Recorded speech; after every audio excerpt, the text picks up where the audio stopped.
commission fee ng ahente sa ibinintang elevator, paano makukuha? Ito ang tanong ng kabarangay nating si Ross.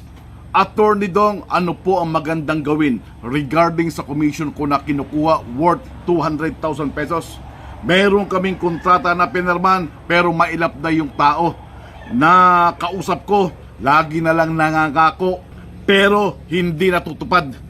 Ano ang magandang gawin, attorney? Maraming salamat po, taga Pampanga ako. Pumunta ako sa opisina ng Public Attorney's Office, Upaw.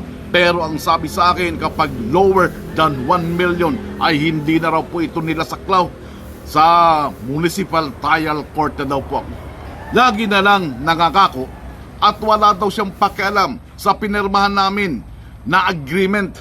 Meron ding witness sa contract, Attorney Dong. Saan pwedeng magsampa ng reklamo kung sakasakali, attorney? Yung sitwasyon ko ay hindi commission sa real estate, kundi commission ko sa elevator na naibenta ko. Ako ang ahente at na-close ko ang deal at naibenta ito sa ospital. Upon collection ng cheque, kumita siya. Pero yung commission ko hindi ibinigay ng buo. Lagi na lamang pong nangangako. Galing ang elevator sa company niya, Attorney Dong, kasi supplier at installer siya ng mga elevator at escalator at naibenta ko ang isa dito sa ospital. Batay po sa agreement namin, kapag naibenta ko ang elevator ay babayaran niya ako ng 500,000 pesos, pero ang ibinigay niya sa akin ay 300,000 lang, kaya may balance pa siyang 200,000. Attorney Dong, nakapag-collect po siya ng cheque, tapos nagbigay po siya sa akin ng unang payment na 250,000. Pero hindi niya na ibigay ang remaining 250,000, kung hindi 50,000 lamang po. Yung another 200,000, sabi niya after Holy Week ibibigay niya. Pero hanggang ngayon, wala pa rin, Attorney Dong. Meron po ba akong habol dito?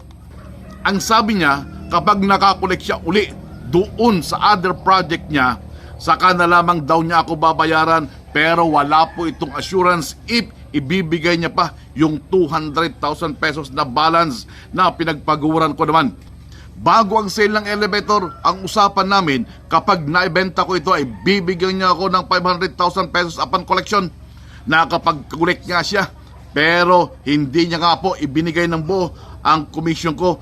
Pahirapan pa ang pagsigil sa kanya.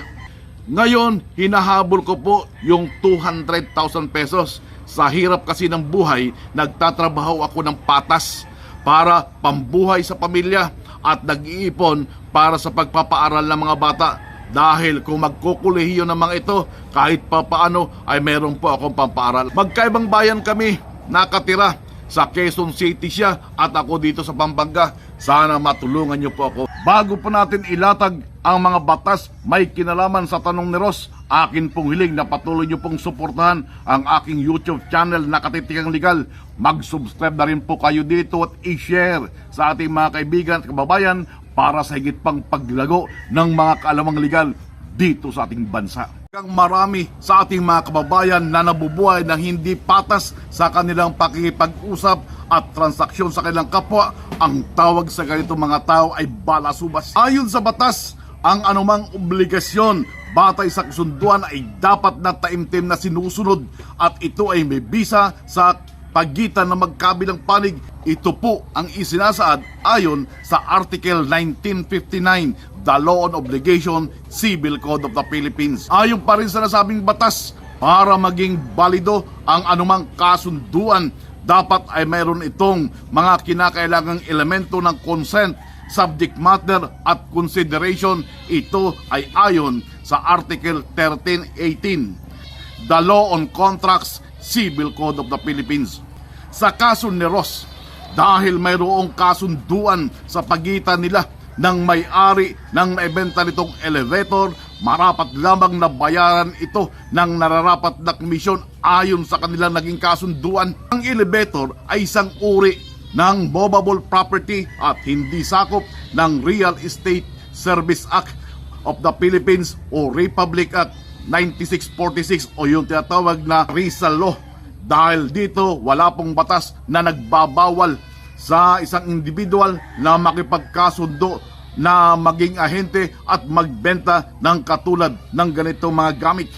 Wala din pong saysay at hindi katanggap-tanggap sa batas ang sinasabi ng owner ng elevator na naibenta ni Ross na magbabayad lang ito ng kabuuang halaga kung sakaling makabenta itong muli ng iba pang elevator, dahil ang ganitong usapan ay tinatawag na potestative condition at ito ay nakadepende sa kagustuhan ng may utang. Yan ay ayon sa Article 1182, The Law on Obligation, Civil Code of the Philippines. Ako po ang inyong abogado, Attorney Dong Balan, at ito ang inyong katitikang legal. Huwag pong kalimutang mag-subscribe at click nyo rin notification bell for more legal information and advice.